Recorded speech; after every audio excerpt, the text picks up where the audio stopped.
Bom, esse mês de agora, outubro, novembro, nós vamos pensar nessa série chamada assim, Encontros com Jesus. Eu quero pensar com você que eu creio que cada um de nós,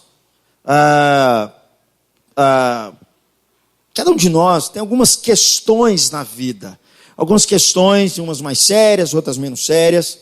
E quando a gente percebe as Escrituras, principalmente o encontro de Jesus com várias pessoas, a gente percebe que Jesus as encontrou com questionamentos profundos na alma.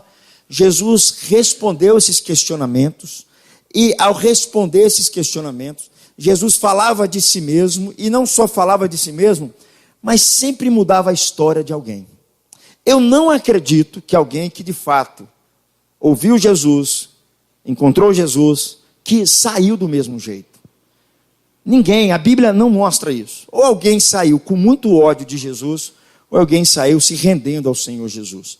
E nessa série eu quero pensar com você que é justamente nesses encontros que nós vamos ver, grandes questões da vida levantaram. Perguntas muito sérias se levantaram. Por exemplo, qual que é o sentido da vida? Para que serve o mundo? O que está de errado com o mundo? O que poderia de fato endireitar o mundo? Como é que eu posso participar desse conserto do mundo, se existe uma forma de fato de consertar esse mundo? Então eu quero pensar com você nessa série que Jesus, ao encontrar as pessoas, ele estava respondendo justamente a essas questões. Tem muita gente hoje que pensa o seguinte, diante dessas perguntas. Essas parecem meio filosóficas, não é verdade, Vitória? Mas são perguntas importantes. Tem muita gente que pensa o seguinte: Renato, eu não me importo com isso. O que eu quero, na verdade, é me divertir. Quando eu morrer, estou nem aí para isso. A maioria das pessoas que pensam assim, no fundo, elas estão buscando um sentido para a vida. Todo mundo está buscando um sentido para a vida. Então, o que a gente pretende falar nessa série é justamente sobre isso. Jesus respondendo questões profundas na alma, no encontro com pessoas, por incrível que pareça, igual a mim, igual a você, ou com realidades talvez um pouco mais complexas, mas eles levantavam questões sérias na vida deles. E aí eu quero começar a pensar com você que num desses encontros, uma pergunta que surge quando a gente pensa sobre isso é justamente essa: o que há de errado com o mundo de hoje? Você já parou para pensar sobre isso? O que existe de errado com o mundo que há hoje? Por exemplo, nós estávamos no encontro de casais agora, e junto com a gente estava um grupo discutindo políticas públicas para gays, lésbicas, o grupo do LGBT. E estávamos cruzando toda hora com eles ali, na hora do almoço, ali quando passava com eles. Às vezes, quando olhamos com aquilo, perguntamos, de fato, o que há de errado com o mundo? Ou quando você liga a sua televisão, o que há de errado com o mundo? Quando você conversa com alguém, o que há de errado com o mundo? A sensação que passa para mim, talvez a melhor forma da gente questionar isso, é uma música do Jota Quest. O Jota Quest, ele fez uma música dizendo assim: esses caras, eles fazem a música porque é suscitando alguma coisa na alma deles. E a música dele mostra um pouco dessas perguntas. A música é assim: vivemos esperando dias melhores, dia de paz, dias a mais, dias que não deixaremos para trás. Vivemos esperando o dia em que seremos melhores, melhores no amor, melhores na dor, melhores em tudo. Vivemos esperando o dia em que seremos para sempre. Vivemos esperando dias melhores, dias para sempre. Por que esses caras estão fazendo uma pergunta esperando dias melhores? Dias de paz, dias de amor. Quando eu olho essa música, eu fico me perguntando, eles estão fazendo a mesma pergunta: o que há de errado com o mundo? Porque eles estão buscando dias melhores, dias de paz, dias de amor e tudo mais.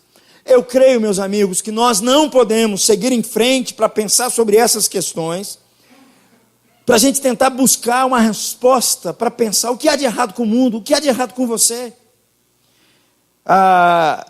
Sem a gente perceber que nós precisamos fazer um diagnóstico primeiro. Quando você vai no médico, o médico ele não te dá a prescrição primeiro.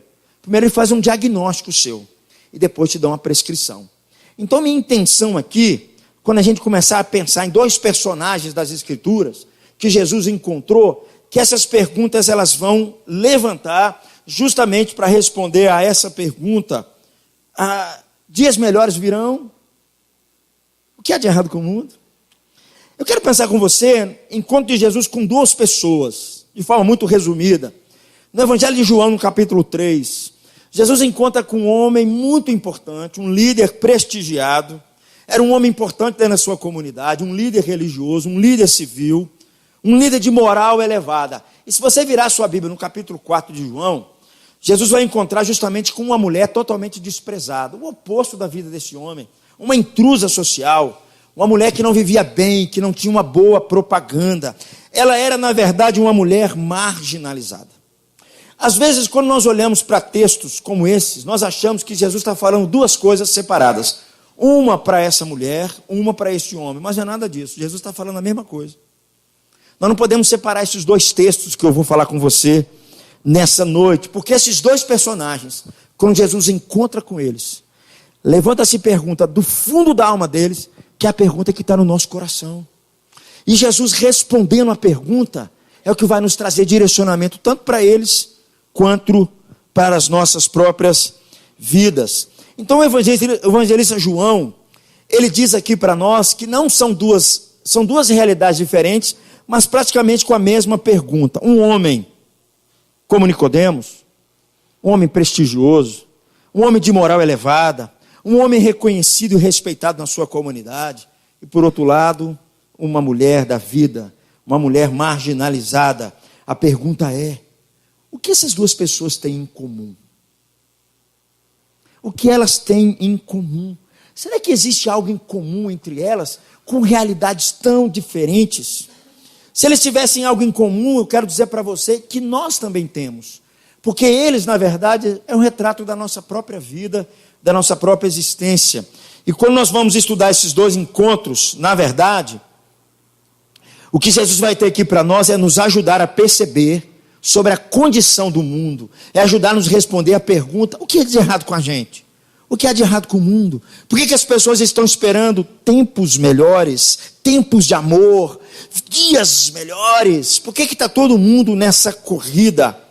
É impossível, meus irmãos, quando nós falarmos sobre isso, aqui eu quero fazer uma pequena introdução, de falar do que há errado com o mundo, se eu não tratar dessa palavrinha aqui. Uma palavrinha que nós conhecemos. O que está escrito aí? Pecado. Infelizmente hoje, tratar de pecado para muitas pessoas é você olhar para o outro de uma forma assim: eu estou numa posição melhor e você está numa posição inferior. Tem muita gente que enxerga a gente assim. Por isso, pegando a palavra do Douglas, nós somos uma comunidade de pecadores. A igreja deve se ver como uma comunidade de pecadores. Pecadores arrependidos, mas são pecadores. Às vezes eu fico vendo que tem muita gente aí fora que não entende isso, acha que olha para a gente e não há nada errado com a gente. Nós estávamos no encontro de casal, não é verdade, senhor Adelino? E o palestrante, na sexta-feira, ele mostrou uma lista de problemas entre casais cristãos. Problemas dos mais sérios que eu e você possamos imaginar. E na clínica dele, ele atende muito mais cristãos do que não cristãos. Problemas mais malucos que ele puder imaginar, no meio da comunidade evangélica. Tratar sobre essa questão do que há errado com o mundo é pensar sobre essa pergunta: o que é o pecado? O que isso trata de fato? E eu creio que aqui é um grande problema. A compreensão bíblica do pecado é muito, mas é muito radical, e ela é extremamente abrangente. Quando a gente olha para as Escrituras, ninguém consegue fugir de um veredito: você é um pecador. Você sabia disso? Se você não sabia, seja bem-vindo para o clube dos pecadores. Quando você estuda a Bíblia está dizendo de forma muito clara que nós somos pecadores. E tratar sobre isso é olhar para essa história que nós vamos ler aqui agora, porque ela é central na vida desses dois homens. Um homem que a gente olha para ele e fala assim: esse cara não é pecador. Mas quando a gente vira a página e encontra uma mulher, fala assim: achei, entendi agora o que é pecado. Não, esse outro cara aqui não, mas essa mulher aqui eu entendi perfeitamente sobre isso. Eu quero pensar com você justamente tratando sobre esta mulher, porque ela, na verdade, é uma imagem muito clara do que a maioria das pessoas entendem como pecado, reconhecer como pecado. Antes de lermos o texto, Jesus ele estava viajando e ele vai passar numa região chamada de Samaria. Samaria era como se fosse, naquele momento, era como se fosse um deserto. E os discípulos haviam saído de perto de Jesus para comprar comida. E Jesus, naquele momento, estava cansado, sedento. Era meio-dia, num deserto de um sol escaldante. Jesus se aproxima de um poço e ali estava uma mulher para tirar a água daquele poço. E Jesus não tinha um jarro, não tinha um recipiente para tirar a água daquele jorro, tirar a água daquele poço. Então uma mulher solitária, Jesus se aproxima dela e Jesus pede a ela algo para beber. E aí eu quero convidar você a ler comigo o Evangelho de João, onde se encontra esse texto, no capítulo 4, versículo 7 ao versículo 19, e nós vamos ler da seguinte maneira. Eu vou ler o versículo ímpar e você o par, e assim nós vamos até o final. Evangelho de João, capítulo de número 4, versículo 7 a 19, a minha versão está na NVI. Nisso veio uma mulher samaritana tirar água. Disse-lhe Jesus, dá-me um pouco de água.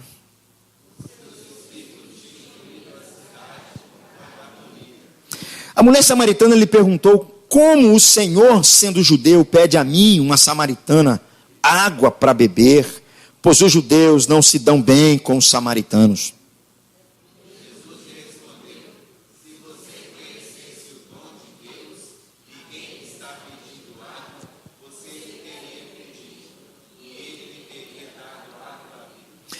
Disse a mulher, o Senhor não tem como tirar água, e o poço é fundo. Onde pode conseguir essa água viva?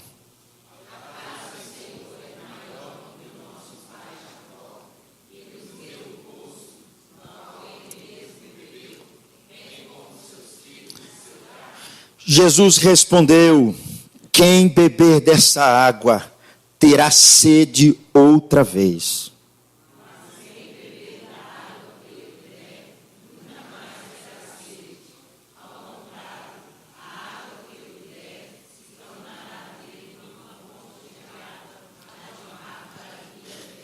A mulher lhe disse, Senhor, dê-me dessa água, para que eu não tenha mais sede, nem precise voltar aqui para tirar água.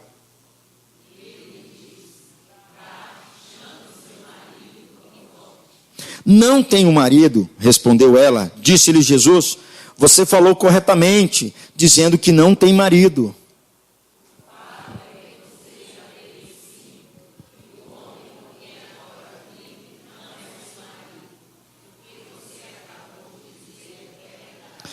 Disse a mulher, Senhor, vejo que é profeta. Não sei se você consegue perceber que essa é uma conversa simplesmente extraordinária. Você consegue perceber o movimento radical de Jesus, dando início ao diálogo a esta mulher? Quando a gente lê esse texto, parece que é uma coisa muito comum, mas no tempo deles não era. Havia vários choques culturais ali na conversa de Jesus com aquela mulher, quando Jesus se dirige à vida daquela mulher. Primeiro o texto nos diz que os judeus não se dão com os samaritanos. Eles eram inimigos, já de velha guarda. Os samaritanos haviam misturado o culto. E se tem uma coisa para o judeu que ele não admite, era isso. Então os samaritanos tinham feito uma bagunça no culto e os judeus ficaram bravos com esse negócio. E eles passaram a ser inimigos já de muita idade, muito tempo atrás, 200, 300 anos atrás.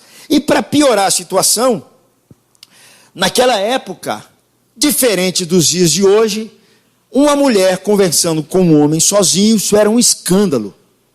Jesus é encontrado conversando sozinho com a mulher. Naquela época era algo simplesmente escandaloso. Para piorar a situação, o texto nos diz que era meio-dia. Essa não era a melhor água para ninguém, melhor hora para ninguém tirar água. E aquela mulher estava ali tentando buscar água justamente nesse horário. Elas iam, na verdade, mais cedo. Mas por que essa mulher não ia mais cedo? Porque essa mulher era marginalizada. Essa mulher não tinha convívio com outras mulheres, porque a vida dela não era boa. Imaginem vocês morando numa vila muito pequenininha, E talvez todo mundo saiba um pouco da sua vida, de que de vez em quando entra um cara ali que não é o seu marido, entra um cara na casa daquela mulher que não é o seu marido. Vocês conseguem imaginar em cidades pequenas o que não rola de conversa, o que as mulheres não dizem umas das outras? Por isso é que essa mulher ia meio-dia, porque em meio-dia ninguém vai buscar água no deserto. Ela se sentia realmente uma mulher marginalizada. Ela estava ali sozinha no meio-dia, justamente por causa disso. Ela era uma mulher intrusa no meio daquela comunidade. Perceba, meus irmãos, que quando Jesus começa a conversa com ela, Jesus ele ignora toda a barreira que possa existir. Barreiras importantes que possa existir. Barreira social, barreira cultural, barreira do gênero, barreira racial, barreira moral. Dando um exemplo hoje, nós lá no encontro de casais, no meio daquele grupo que eles estavam ali, vestidos a caráter, daquela forma deles, discutindo questões. Para mim se aproximar deles, eu tenho que quebrar várias barreiras culturais, várias barreiras morais. E é isso que Jesus está fazendo. É muito parecido. Para mim chegar e conversar com eles, eu preciso fazer isso. Mas Jesus não se importava com aquilo.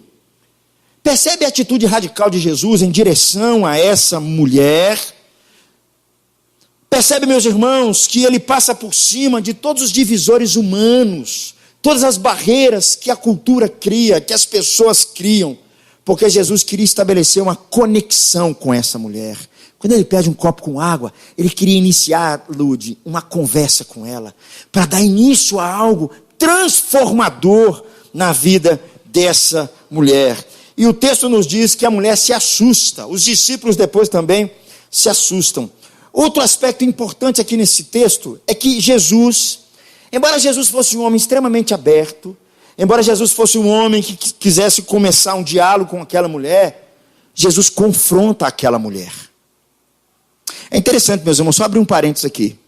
Às vezes as pessoas acham que a gente tem que falar só de amor, mas Jesus está confrontando essa mulher aqui, com todo cuidado, de forma afetuosa, de forma muito próxima, mas Jesus está confrontando. Olha o que diz o versículo número 10, leia comigo, por favor.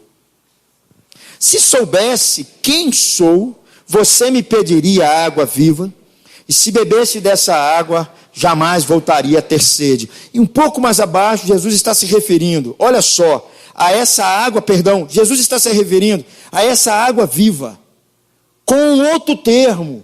Ele usa a palavra água viva para significar vida eterna. É uma maneira simbólica que Jesus está dizendo para ela, de se ela tomar aquela água, que ela vai ter de fato, era a vida eterna, o que Jesus chama aí. Às vezes para nós, meus irmãos, que estamos acostumados, eu não sei hoje, né, mas estamos acostumados a chegar em casa, abrir nossa torneira e ter água. Não sei a crise da água aí, mas vamos dizer que está tendo água na sua casa, não é? Então você já chega, já tem água. A gente não consegue mergulhar um pouco nessa realidade aqui, porque às vezes nós não sabemos bem o que é ter sede. Eu não sei se você já sentiu sede de verdade, sede mesmo, aquela sede que mata.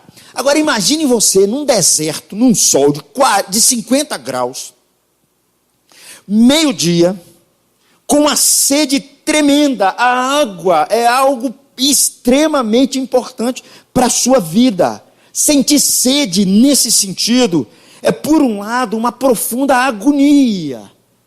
E só vai saciar essa agonia um copo com água. É nosso copo que contém muita água. Assim, ao experimentarmos o gosto da água, depois de nós sentirmos muita sede, o que Jesus vai ensinar para nós aqui é transferir isso para uma experiência de uma satisfação muito intensa, algo muito satisfatório para nós.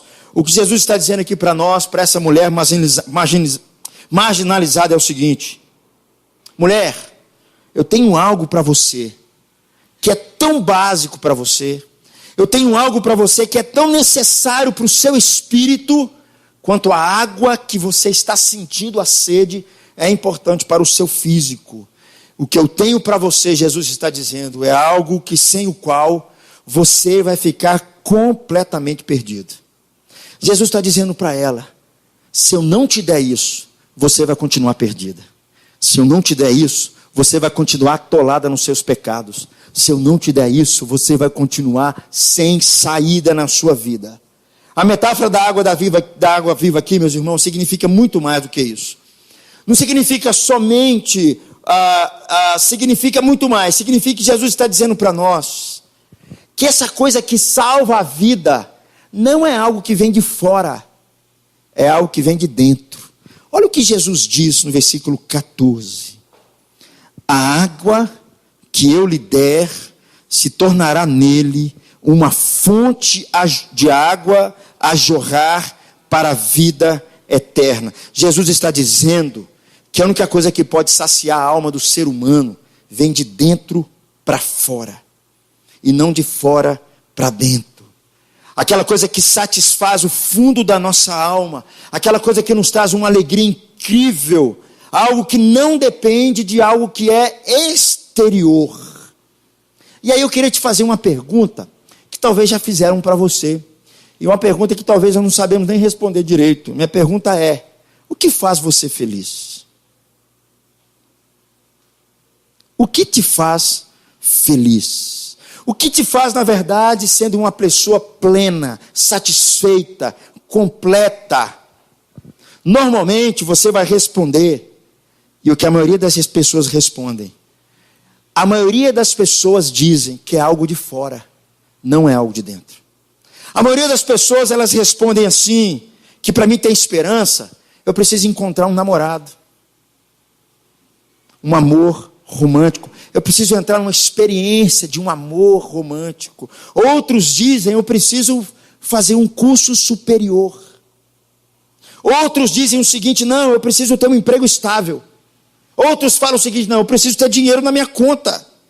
Outros falam o seguinte: não, o que eu preciso para ser feliz é sexo, muito sexo. Outros dizem assim: não, o que eu preciso para ser feliz é elogio. O que eu preciso é ter reconhecimento. Se as pessoas me reconhecerem, se as pessoas citarem o meu nome, se as pessoas me chamarem para suas festas, assim eu vou ser uma pessoa feliz. Outras pessoas respondem: eu preciso ter uma posição social melhor. Eu preciso morar numa casa melhor. Eu preciso morar num bairro com um nome mais nobre. Eu preciso ter um carro do ano com status melhor. Outros dizem: não, para mim ser feliz eu tenho que ter uma família toda ajustadinha, toda bem acertadinha, os meus filhos, a minha esposa. Outros dizem: não, para mim ser feliz eu preciso ter fama. Meu nome tem que aparecer nos letreiros. Vocês vão andar pela cidade e vão ver nos outdoors da vida o meu nome. Outros dizem: não, o que eu preciso para ser feliz é um casamento estável. Não sei se vocês estão reparando, todas essas coisas são externas.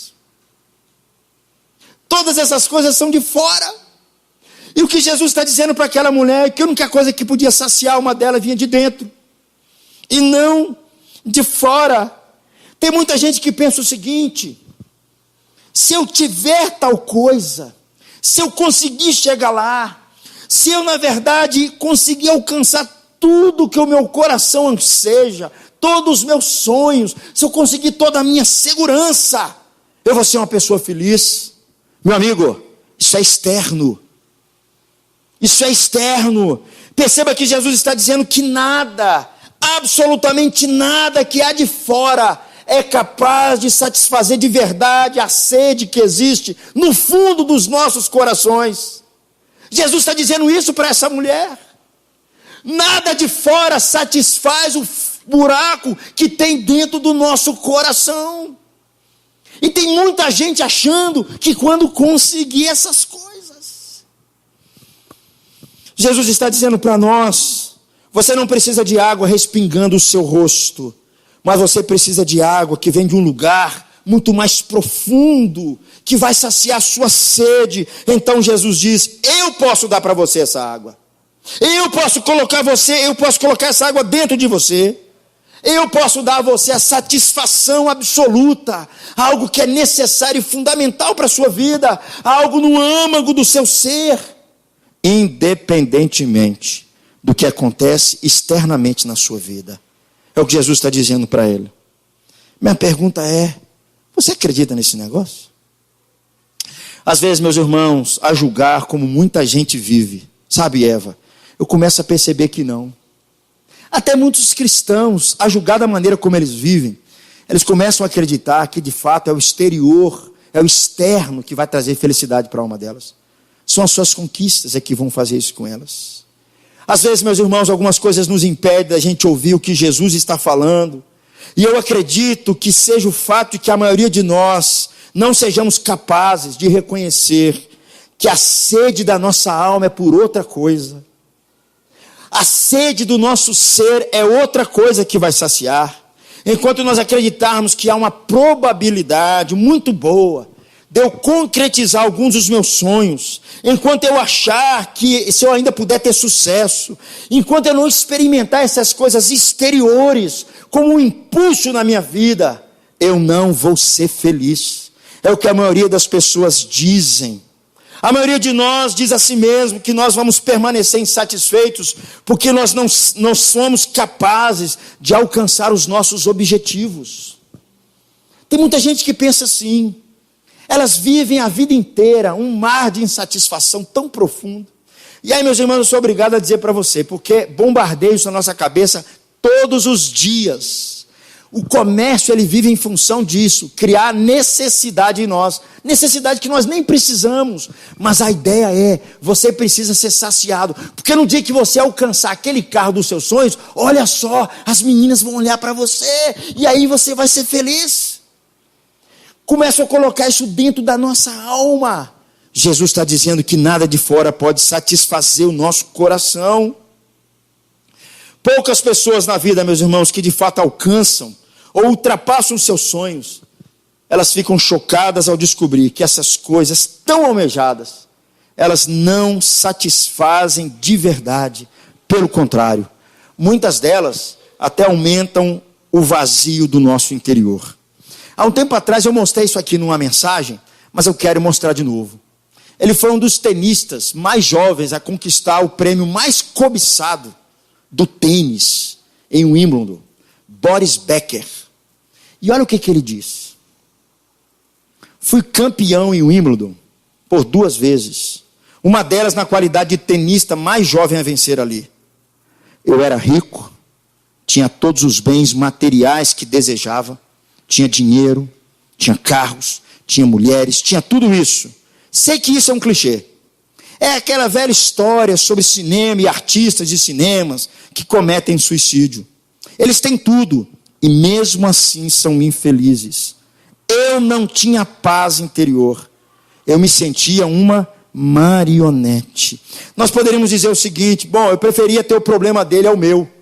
Tem muita gente que pensa assim: não, deixa pelo menos chegar lá. Se eu chegar lá, eu vou falar como ele está falando. Não, se eu chegar lá, minha vida vai ser outra. Não, esse cara não sabe o que é viver a vida. Mas não sei se vocês estão percebendo, meus irmãos. Mas ele tem tudo que nós mais almejamos: dinheiro, sexo, realização, fama, tudo isso. E nada disso preencheu a alma dele, nada o satisfez.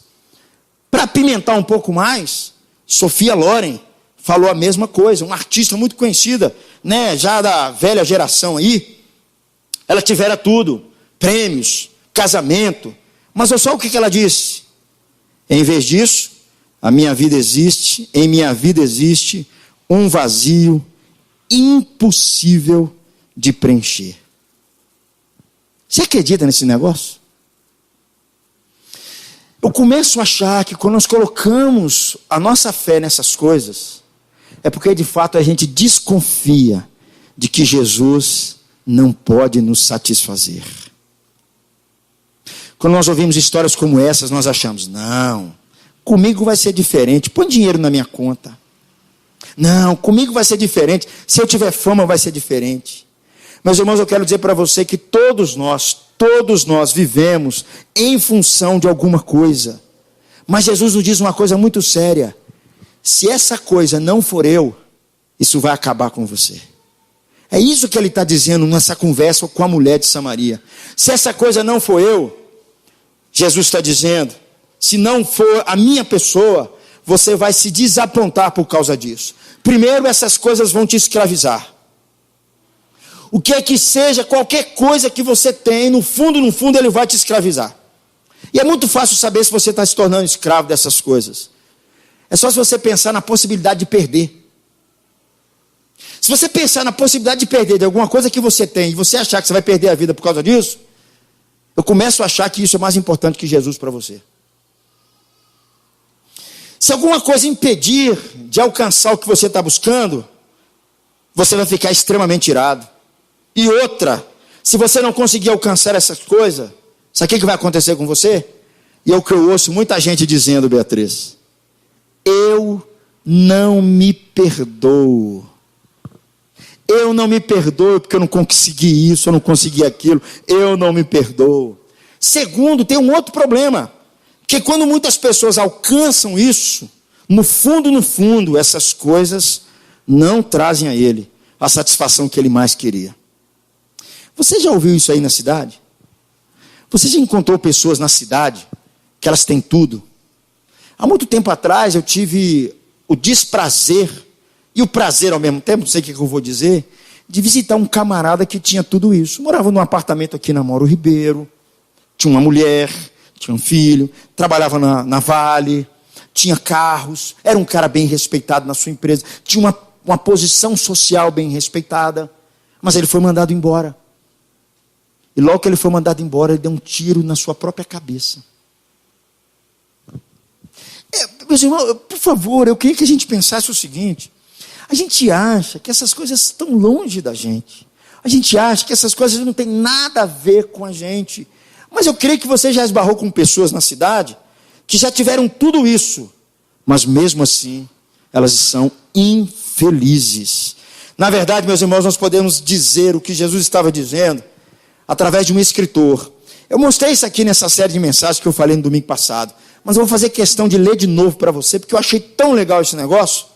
David Wallace, um dos maiores romancistas do cenário americano, ganhador de vários prêmios, um cara com uma mente genial. E ele escreveu um texto, ele foi dar uma palestra numa formatura, e ele escreveu um texto que logo depois de 2 anos ele se suicidou. Ele foi dar uma palestra para jovens, e olha o que o texto dele diz. Eu queria que você me acompanhasse. Ele diz assim: todo mundo adora alguma coisa. A única escolha que temos de fazer é o que adorar. E a razão persuasiva para talvez escolhermos um tipo de Deus ou algo espiritual para adorarmos é que praticamente qualquer outra coisa que você adore, o comerá vivo. Qualquer outra coisa que você coloque o seu coração, não centralizado na pessoa de Jesus, isso vai te comer vivo. Se você adora o dinheiro, os bens, são eles que dão sentido ao seu viver, então você nunca terá o bastante, nunca sentirá que tem o bastante. Adore o seu corpo, adore a sua beleza, o seu poder de sedução, e você sempre se achará feio. Enquanto o tempo e a idade começarem a aparecer, você morrerá milhões de vezes antes que lamentem de verdade a sua morte. Adore o poder e acabará se achando fraco e amedrontado. E sentirá a necessidade de ter cada vez mais poder sobre os outros para anestesiar o seu próprio medo.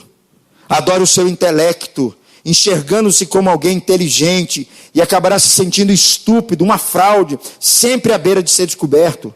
Mas o que há de insidioso nessas formas de adoração é que elas são inconscientes, são configurações padrão da nossa vida. Como eu disse para vocês, o Wallace, ele não era um homem religioso, mas ele compreendia bem que todos adoram. A pergunta é: você que escolhe o que você adora. Você que escolhe qual água que você vai beber. É você que escolhe no fundo, com quem você quer se relacionar. É você que, na verdade, decide por um lado, você por um lado é que decide sobre essa água, se você vai tomar ou não, e se refere à pessoa de Jesus. Como eu disse para você, David Wallace, um cara que teve tudo na vida. Um cara que chegou no lugar que eu mais gostaria, João Vitor. Como eu gostaria de chegar onde esse cara chegou, escrever livros, ser um best-seller, todo mundo querendo me entrevistar. Depois de 2 anos ele tira a sua própria vida. Suas últimas palavras é que nos assustam. Alguma coisa acabará comendo vocês vivo. Embora você chame isso de adoração, pode ter certeza que se você viver buscando e adorando qualquer coisa, que não está centralizado no que Jesus fez e ensinou, isso vai acabar com você. A menos que você me adore, Jesus está dizendo, ao menos que eu seja o centro da sua vida, ao menos que você esteja tentando matar a sua sede espiritual por meu intermédio, e não por meio de outras coisas, ao menos que você enxergue que a solução está naquilo que eu vim fazer por você, tudo mais vai te comer vivo. Eu afirmei, meus irmãos, que nós estamos acostumados a esquecer que nós estamos sedentos. Nós vivemos numa geração tão maluca, que as pessoas hoje não param para perguntar para si mesmo qual que é o sentido da sua própria vida. Por que que você existe? Para onde você vai? Qual que é a finalidade de você estar aqui?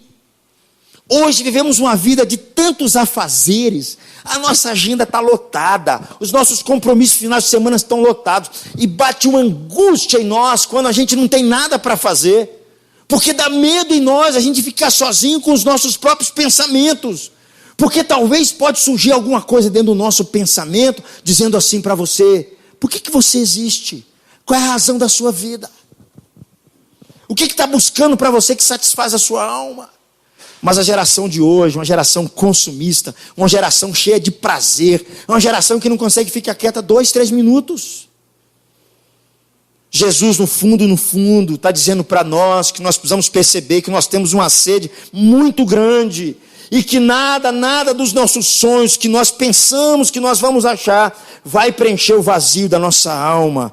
Para essa mulher, junto ao poço ali, ela não tinha muitas ilusões, porque a vida dela dizia que o coração dela estava vazio. As escolhas que ela fez, viver num sexto relacionamento sem ser casado, naquela cultura, estava dizendo isso claramente, o vazio que estava na alma dela. Perceba o que Jesus pergunta para ela. Eu vou ler o versículo 15, você leu o 16. A mulher lhe disse, Senhor, dê-me dessa água, para que eu não tenha mais sede, nem precise voltar aqui tirar água.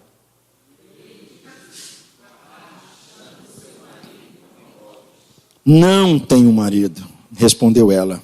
Disse-lhe Jesus, você falou corretamente, dizendo que não tem marido. O que será que Jesus estava querendo dizer aqui? O que será que Jesus estava querendo levantar no coração dessa mulher com essa pergunta? Certamente nós temos nessa mulher um longo histórico da sua vida sexual totalmente pervertida. Alguém que se enquadra muito bem nas nossas definições tradicionais de que essa mulher é uma pecadora. Quando nós olhamos para uma turma como essa que nós estamos lá no encontro de casais, nós dizemos o quê? Isso é um bando de pecadores. Isso é um bando de pecadores. Estão longe de Deus. É muito fácil a gente olhar para a vida deles e dizer isso aqui.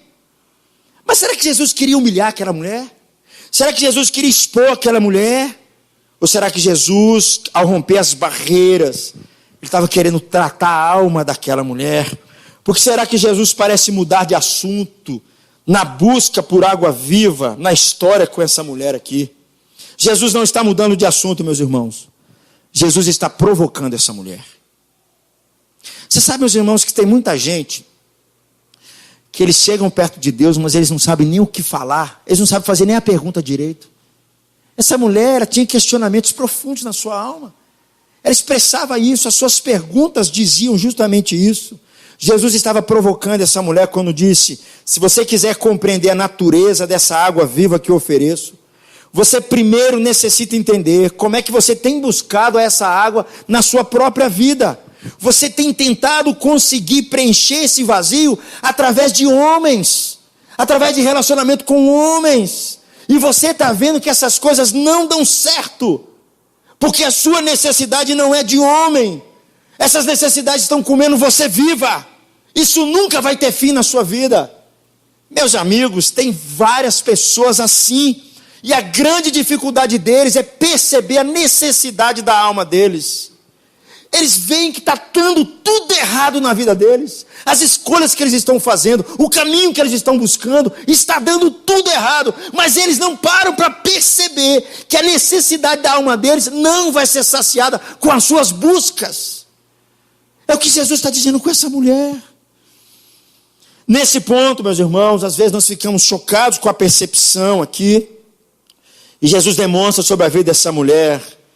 E essa mulher diz para ele assim: eu vejo que você é profeta. Então Jesus faz uma das declarações, um dos questionamentos bíblicos mais profundos. Olha o que ele diz no versículo 20. Por favor, leia comigo. Os nossos passados adoraram neste monte, mas vocês, judeus, dizem que Jerusalém é o lugar onde se deve adorar. Quem está certo? Se você olhar depois dos versículos 21 a 24, Jesus vai responder esse texto de uma forma extraordinária. Ele diz mais ou menos o seguinte: está chegando a hora, e que não vai haver a menor diferença ou necessidade de um templo físico para ter acesso a Deus. E a mulher ficou impressionada com a resposta de Jesus. Quando o Messias vier, a pergunta explicará para nós todas as coisas. E aí Jesus faz uma das suas mais profundas declarações. Ele diz: essa pessoa que você aguarda sou eu. Meus irmãos, presta atenção no negócio. Jesus não se revelava a Messias a ninguém. Até os discípulos tinham dificuldade de reconhecer o Messias. Mas para essa mulher com a vida toda destruída, Jesus diz: eu sou o Messias. Agora, meus irmãos, eu quero dar uma parada aqui. Porque, na verdade, eu quero sair dessa mulher marginalizada e pular para um outro personagem agora, que se encontra no texto anterior, João 3, de 1 a 7. É um homem completamente diferente dessa mulher. Vamos ler comigo? Vou ler o ímpar e você lê o par. Havia um fariseu chamado Nicodemos, uma autoridade entre os judeus.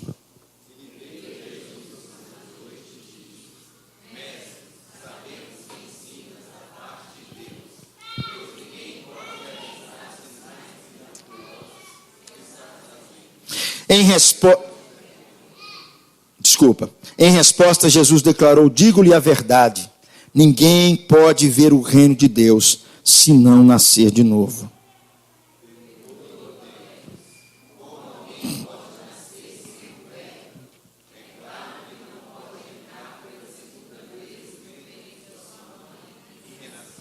Respondeu Jesus: digo-lhe a verdade, ninguém pode entrar no reino de Deus se não nascer da água e do Espírito.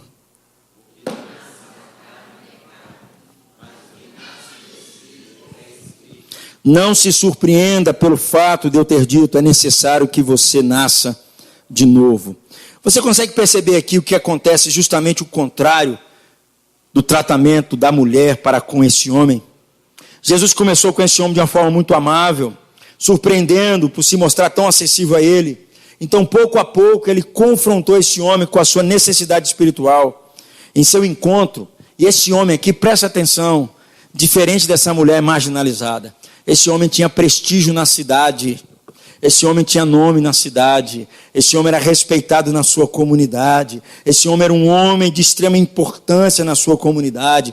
E ele começa conversando com Jesus assim: Rabi, eu ouvi falar muita coisa maravilhosa a teu respeito. Dizem que tens muita sabedoria concedida por Deus. Jesus então confronta Nicodemos logo de início: você precisa nascer de novo. Eu fico tentando imaginar Nicodemos diante dessa resposta de Jesus. Um homem que ele passou a sua vida inteira dentro dos templos. Um homem que domingo após domingo ia à igreja. Um homem que lia a Bíblia com muita profundidade. Um homem que guardava toda a tradição judaica. Um homem que, se você olhasse para ele e falasse: se esse cara não for para o céu, ninguém mais vai. Mas não sei se você percebe, ele deve ter ficado extremamente ofendido com o que Jesus falou com ele, que ele necessitava nascer de novo. Sabe por quê? Porque para muitos hoje, nascer de novo é para gente viciada em droga. Nascer de novo é para gente derrotada. Nascer de novo é para gente que fez bagunça na vida. Nascer de novo é para gente que aprontou todas na vida. Nós pensamos que nascer de novo é para gente fraca, é para gente ruim, é para gente que não presta. Essas pessoas é que precisam de transformação. São essas pessoas que precisam mudar a sua vida, porque elas são fracas, elas erraram, elas aprontaram todas. Nascer de novo, dizem, é para pessoas fracas. Eu creio que Nicodemos deve ter ficado muito chateado com o questionamento de Jesus. O problema, meus irmãos, com esse pensamento é que quando nós olhamos para Nicodemos, não é bem isso que nós vemos. Ele é um líder civil, ele é um membro importante do Sinédrio daquela época, a Assembleia Suprema da Corte dos Juízes dos Hebreus. trata-se de um homem próspero, trata-se de um homem religioso, um homem devoto, um homem correto. Não se poderia encontrar um religioso de maior fé do que Nicodemos. De forma alguma, meus irmãos, ele poderia ser considerado um cara derrotado, um cara viciado em drogas, um cara com problemas emocionais. Eu creio que quando ele chama Jesus aqui de Rabi, ele mostra por um lado uma certa humildade, ele tem uma mente mais aberta do que os seus colegas. Nós vemos em Nicodemos alguém mais admirável, alguém que parece que tem um controle melhor, alguém bem sucedido, alguém bem disciplinado, alguém correto, um cara religioso, um cara de mente aberta. Eu faço uma pergunta para você: você de vez em quando tromba com gente assim? De vez em quando nos corredores da igreja você tromba com gente assim? Gente que você olha assim e fala assim: caramba, que vida, hein? Nossa, que cara, ó, top de linha, cara 10. O que Jesus diz, meus irmãos? Com esse prestigiado, ele emprega uma metáfora diferente da mulher marginalizada. Ele não oferece para ela um copo com água. Jesus não pressiona essa mulher, esse homem, como ele pressionou aquela mulher. Quando ele pressiona a mulher, ele pressiona porque ela está com um vazio na alma. Tem uma coisa que precisa satisfazer a alma dela. Você precisa tomar uma água que eu tenho que te dar. Mas para Nicodemos, Jesus não pressiona assim. Jesus pressiona ele na sua autossatisfação presunçosa. Você precisa nascer de novo. O que você precisou fazer para nascer, Nicodemos? Você deu duro para você conquistar o privilégio de nascer? Você fez algum planejamento para você nascer? Nada disso.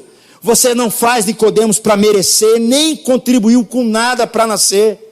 Porque o nascimento é um dom de Deus. O mesmo acontece no novo nascimento. A salvação, meus amigos, é por meio da graça. Não é por meio dos esforços morais que nós conseguimos alcançar o céu, alcançar uma vida com Deus e merecer isso. Você tem que nascer de novo. Sabe o que Jesus está dizendo aqui para nós? Jesus está dizendo um princípio muito simples aqui para nós. Cafetões, prostitutas, gente marginalizada de rua, se encontra na mesma posição do que gente prestigiosa, gente de posição, gente que tem dinheiro, gente que tem conhecimento intelectual, gente que responde a tudo, gente que sabe tudo, gente que tem uma impressão de um caráter moral. Jesus está dizendo para nós, aqui nesse texto, que todos nós somos pecadores. Você pode vir de uma classe social mais abastada, você pode ser um cara que não falha como essa mulher, você pode se parecer com Nicodemos, mas Jesus está dizendo que em termos espirituais, todos nós estamos no mesmo nível. E lá estava Nicodemos, um cara cheio das suas realizações morais, e lá estava aquela mulher, uma mulher sem teto, uma mulher marginalizada, e aos olhos de Deus, ambos estão perdidos. Ambos precisam começar do zero. Ambos precisam nascer de novo. Ambos precisam ter uma vida espiritual eterna. Ambos precisam de Jesus, porque senão o que eles colocarem o coração vai comê-los vivo. É isso que Jesus está dizendo aqui para nós. Jesus está dizendo para nós aqui que isso é de graça, mas as pessoas precisam ter um entendimento sobre o seu pecado, sobre a sua condição. E aí, meus irmãos, vou dizer um negócio para vocês. A gente que faz trabalho em presídio, né? Só você conversar com o Valtair, Suaís aí, de vez em quando faz trabalho em presídio. É muito fácil você se colocar numa posição dizendo que você é melhor do que eles. Agora, vá no seu trabalho, sente do lado de uma pessoa que domingo passado agora ela foi à igreja, ela rezou, ela orou. E sábado passado, sabe o que ela fez? Ela se juntou a uma ação social para ajudar pobres. Na sexta-feira, sabe o que ela fez? Ela fez um jejum de 12h até 6h da tarde. Na quinta-feira, sabe o que ela fez na quinta-feira? Ela ajudou os idosos, ela foi lá e visitou os idosos. Você olha para uma pessoa como essa e fala assim: nossa, não tem nem pecado. Jesus está dizendo que aos olhos de Deus, todos nós somos pecadores. E sabe o que é pior nessa história toda que eu tenho aprendido? Essa turma é mais difícil. O religioso é mais difícil, Leninha. Gente, eu já tive algumas experiências na minha vida.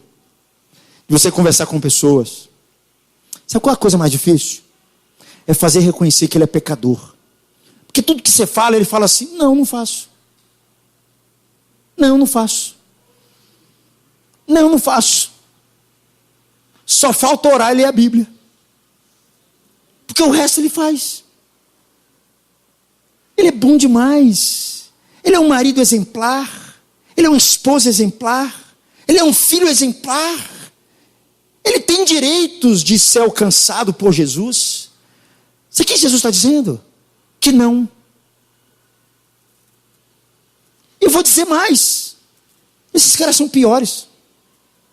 A mulher marginalizada estava na cara dela, na testa dela estampada. Agora Nicodemos não. Mas Jesus sabia. Jesus sabia: Nicodemos, você tem que nascer de novo, Nicodemos. Eu creio que Nicodemos ficou com essa pergunta na cabeça um tempão: o que é nascer de novo? O que é nascer de novo? Gente, assim é mais difícil. Mas Jesus está dizendo que se não nascer de novo, ninguém pode entrar no reino de Deus. Olhe para essa mulher junto ao poço. É provável que a maioria das pessoas entendam por que Jesus viria essa mulher como uma pecadora e precisava de salvação. Quando eu olhava hoje de manhã para aquela turma que estava lá, eu falava: essa turma precisa de salvação. Quando eu vou no presídio, eu falo: essa turma precisa de salvação. Mas quando eu olho para o meu vizinho, quando eu olho para o meu filho, quando eu olho para o meu marido, quando eu olho para o meu pai, e eu vejo que ele não faz nada disso, eu percebo: não, está tudo bem com ele, não precisa de salvação não. Porque ele vai direto para o céu. É muito mais difícil, meus irmãos, nós entendermos como um cara como Nicodemos estava perdido. É fácil a gente olhar para uma mulher como a samaritana, ela está perdida. Mas olhar para um cara como Nicodemos e dizer que ele estava perdido, mas ele é tão bom.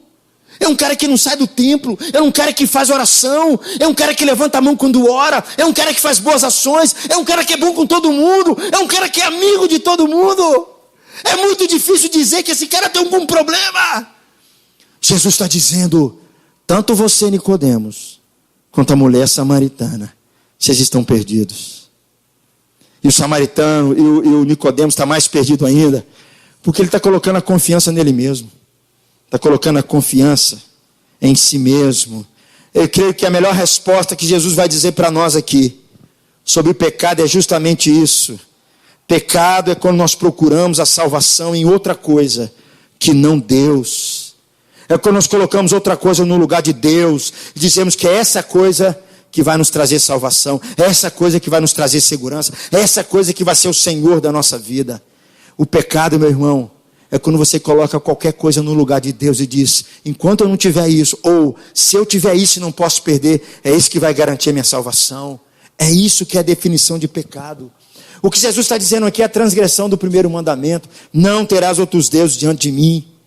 E o modo de Jesus fazer isso é infringindo todas as regras morais, na busca pelo prazer, como muita gente faz, a busca pela felicidade, como a mulher do poço fez, transformando o sexo, transformando o dinheiro em algo que poderia dar salvação para ela. Mas também existe uma outra maneira religiosa da gente ser o nosso Senhor e Salvador. É agir como se a sua vida decente, é agir como se a sua realização moral exigissem que Deus o abençoasse, porque você é uma pessoa muito boa. Meus irmãos, um dia desse eu tive uma experiência muito legal. Deus está me dando uma oportunidade muito legal. Comecei a falar de Jesus para um camarada, e eu falando para ele do Evangelho, colocando todo mundo no mesmo patamar, todo mundo no mesmo saco. Sabe o que ele falou comigo? Ele falou assim: engraçado, Renato, eu recebo várias pessoas aqui para falar de Jesus comigo, mas todo mundo só aponta para os meus afazeres, todo mundo só diz o seguinte: você precisa guardar regrinhas, todo mundo diz assim: você precisa ser uma pessoa melhor.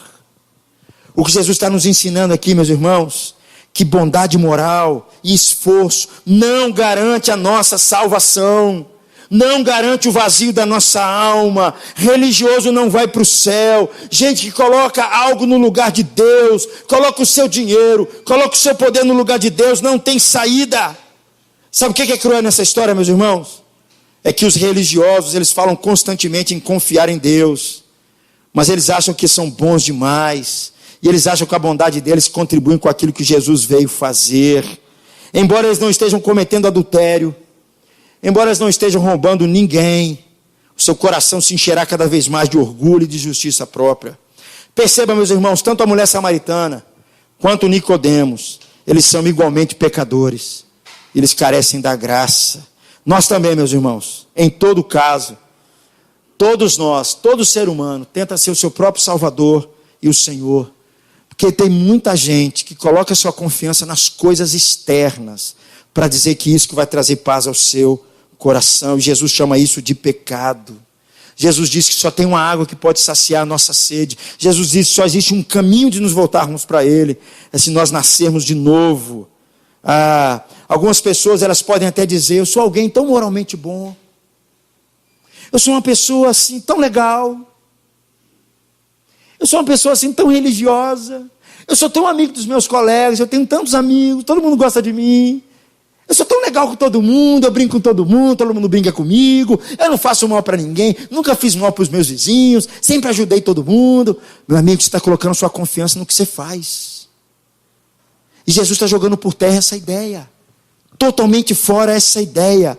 Imagine você, uma viúva, uma pessoa simples, que ela tenta criar o seu filho da melhor maneira possível. Ela economiza todos os seus recursos para colocar o seu filho numa boa universidade. Ela economiza todos os seus recursos para dar o melhor para o seu filho, para dar uma vida correta para o seu filho. E ela pensa o seguinte: não, no dia que meu filho for uma pessoa assim, vai se tornar uma pessoa melhor. Eu vou ensinar o meu filho a ajudar os pobres. Eu vou ajudar o meu filho a fazer o bem para as pessoas. E aí o moleque cresce, vai para a universidade, vai morar num lugar longe, não liga para a mãe, manda uma cartinha só uma vez por ano, não se importa com ela. A pergunta é: valeu? Será que valeu? E olha que ele é um cara que não rouba ninguém, é um bom trabalhador, é um bom profissional, mas ele tem um problema. Ele não se relaciona com a sua mãe. Mas ele é uma boa pessoa. A grande questão é o seguinte: você pode ser uma boa pessoa, mas se você não se relacionar com quem te fez, se você não se relacionar com Jesus, toda a sua bondade moral vai servir para você como seu Salvador e Senhor, e vai afastar você cada vez mais de Deus. Porque se existe um Deus, eu e você devemos a Ele tudo. Se existe um Deus, eu e você devemos toda a nossa vida a Ele. Ele merece ocupar o centro da nossa vida. É o que Jesus está dizendo. E aqui, meus irmãos, para me caminhar para o final, qual que é a solução de toda essa história? Qual que é a saída para toda essa confusão? Uma resposta é muito simples. As pessoas estão colocando alguma coisa no lugar de Deus para dar segurança e salvação para elas. E o nome disso se chama pecado. Pode ser o seu dinheiro, pode ser poder, pode ser sexo, pode ser um homem, pode ser um corpo bonito, pode ser uma viagem legal. Se você colocar isso no lugar de Deus, dizendo: enquanto eu não tiver isso, ou quando eu tiver isso eu vou ser feliz. O nome que a Bíblia dá isso se chama pecado. Por quê? Porque todos esses outros salvadores, exceto Jesus, eles não são de fato salvadores. Se o seu emprego fracassar, o seu emprego não vai te perdoar. O seu emprego você simplesmente vai te punir por causa da vergonha e por causa do desprezo.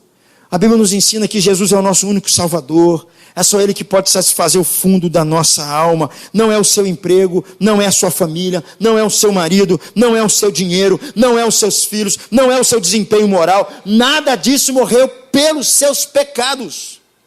Nada disso pode te salvar. E aqui, para caminhar para o final, meus irmãos, eu queria ler com você os versículos 28 a 30 e o versículo 39. Vamos ler comigo, por favor, esses versículos para nós caminharmos para o final. Então, deixando o seu cântaro, a mulher voltou à cidade e disse ao povo: venham ver um homem que me disse tudo o que tenho feito. Será que ele não é o Cristo? Então saíram da cidade e foram para onde ele estava.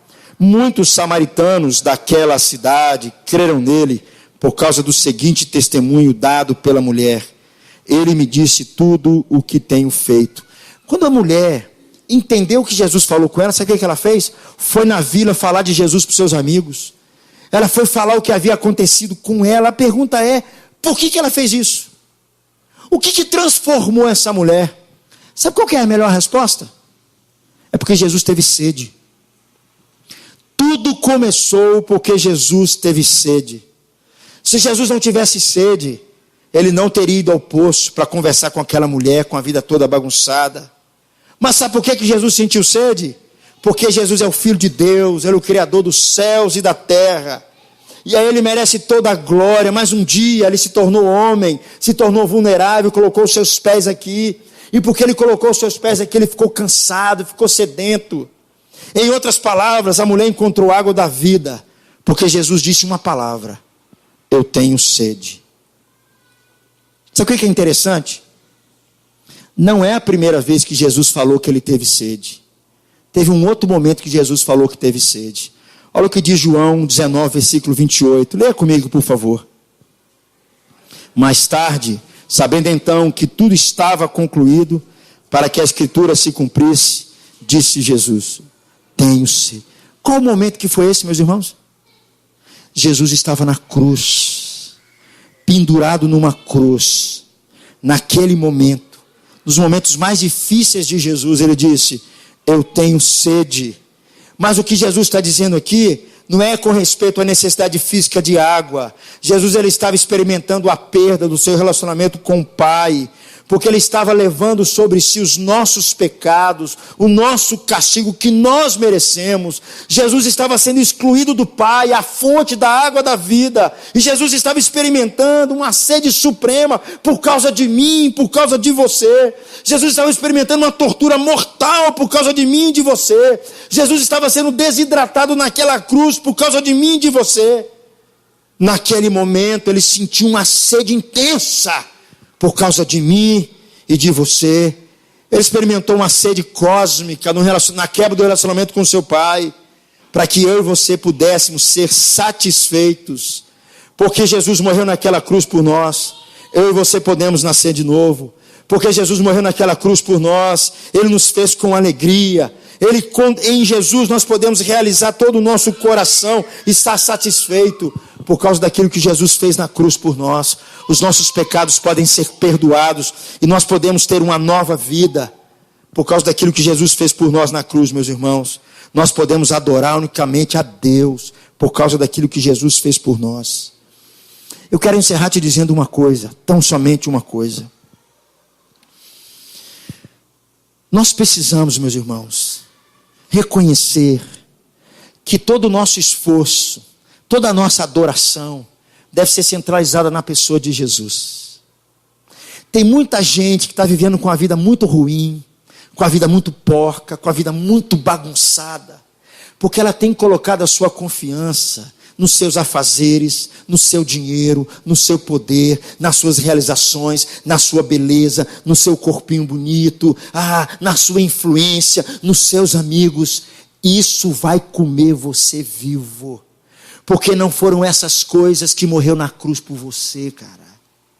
Jesus está dizendo tanto para Nicodemos quanto para essa mulher de Samaria: se você não beber da água que eu lhe der, você nunca...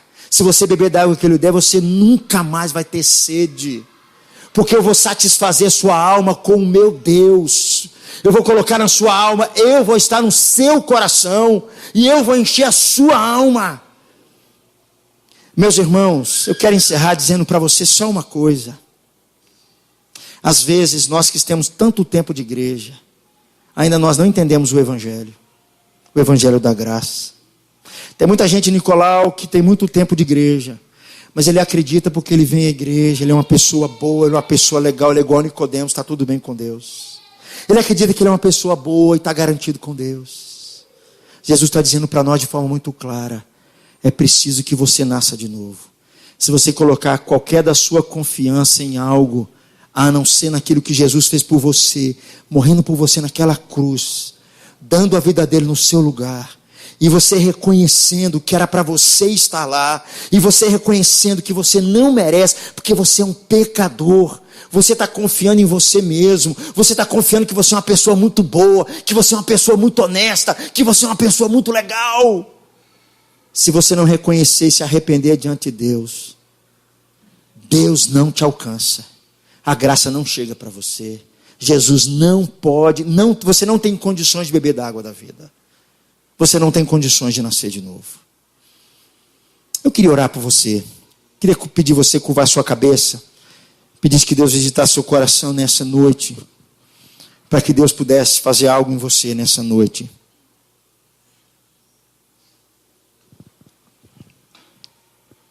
Oh Deus, às vezes nós já ouvimos tanto essa história. Às vezes nós estamos tão tarimbados de Bíblia, de oração.